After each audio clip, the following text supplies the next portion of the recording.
আচ্ছা, এখন দেখো, এখন আমাদের সর্বশেষ দুইটা পার্ট ছিল, সেটা হচ্ছে একটা হচ্ছে এক্সক্লেমেটরি সাইন আর একটা হচ্ছে ইনভাইটেড কমান্ড। জিনিসগুলো খুবই সহজ।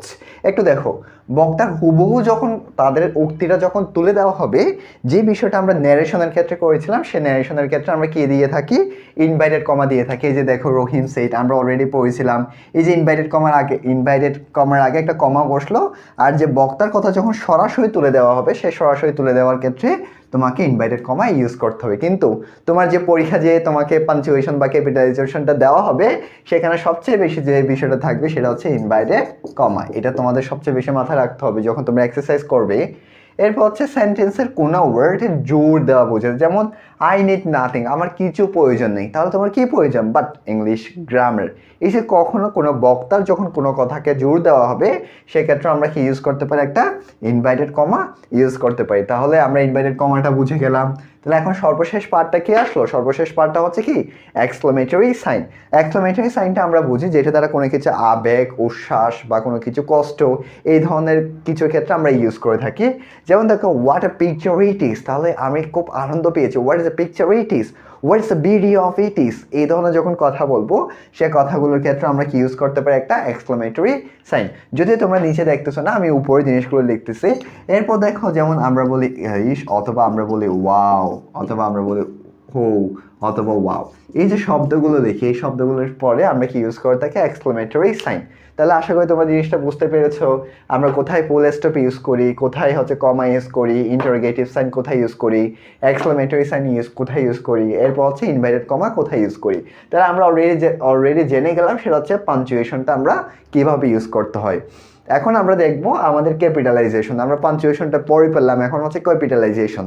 আমার কোথায় ক্যাপিটাল লেটার ইউজ করতে হবে এবং কোথায় আমরা স্মল লেটারটা ইউজ করব। যদিও জিনিসগুলো আমরা পারি, আমরা বেশ কিছু কমন মিস্টেক কিছু পার্ট দেখবো যেগুলো আমরা সচরাচর ভুল করে থাকি। চলো আমরা পার্টটা দেখি। আচ্ছা, এখন দেখো, এখন আমরা ক্যাপিটালাইজেশনের বিষয়গুলো দেখবো। যদি একটা এ দেখা যাচ্ছে, তোমরা এ দ্বারা অ্যালেক্স বলতে পারো, এ দ্বারা আমার নামও তোমরা বলতে পারো। আমরা ক্যাপিটালাইজেশনটা কখন ইউজ করবো? আমাদের বেশ কিছু কমন মিস্টেকগুলো দেখো। আমরা এটা জানি, সেন্টেন্সের প্রথম ওয়ার্ডটি ক্যাপিটাল লেটার হবে, অর্থাৎ যখন আমরা সেন্টেন্সের প্রথম অক্ষরটা দেখবো সেটা ক্যাপিটাল লেটার হবে। এখানে একটা কথা লেখা আছে, দেখো, সেটা হচ্ছে রিডিং ইজ সুপার পাওয়ার। এরপর দেখো, কখনো যদি সৃষ্টিকর্তার নাম বোঝায়, সৃষ্টিকর্তা বা আল্লাহর যদি নাম বোঝায়, আল্লাহ বা গড, কিন্তু গডনেস, অর্থাৎ গডনেস, এটা তোমরা মাথায় রাখতে পারো, এটা হচ্ছে একটা ব্যতিক্রম, একটা ফ্যাক্ট। এরপর হচ্ছে যখন কোনো একটা বার বোঝাবে, তাহলে বারগুলো স্যাটারডে, মানডে, এবং যখন মাস বোঝাবে জানুয়ারি, ফেব্রুয়ারি, এবং স্পেশাল ডে, যেমন হোলিডে হতে পারে, যেমন স্পেশাল যে দিনগুলো আছে, সেই দিনগুলোর ক্ষেত্রে আমরা কি ইউজ করব? ক্যাপিটাল লেটারটা ইউজ করব। এরপরে আই দ্বারা যদি কখনো আমি বোঝাই, অর্থাৎ যেমন দেখো অ্যালেক্স অ্যান্ড আই, এই ক্ষেত্রে আইটাও সবসময় আমরা কি ইউজ করবো? আমরা ক্যাপিটাল লেটারে ইউজ করবো। কিন্তু সবচেয়ে আমরা মিস্টেক করে ফেলবো হচ্ছে এই পার্টে। দেখো, এসএসসি, তোমরা এখন কিসে আছো? তোমরা এখন এসএসসিতে আছো। এইচএসসি, এনজেইসি, এগুলো কিন্তু ক্যাপিটাল লেটার। কিন্তু বিএসসি, এমইসি, এগুলো প্রথমটা বি হচ্ছে ক্যাপিটাল লেটার, কিন্তু পরের এসসি এগুলো হচ্ছে স্মল লেটার। এগুলো কিছু কমন মিস্টেক, এগুলো কিছু ব্যতিক্রম, এগুলো একটু মাথায় রাখবা। এরপর হচ্ছে প্রপার নাম। আমরা তো নাউন সম্পর্কে জেনেছি, সেটা হচ্ছে প্রপার নাউন, কমন নাউন।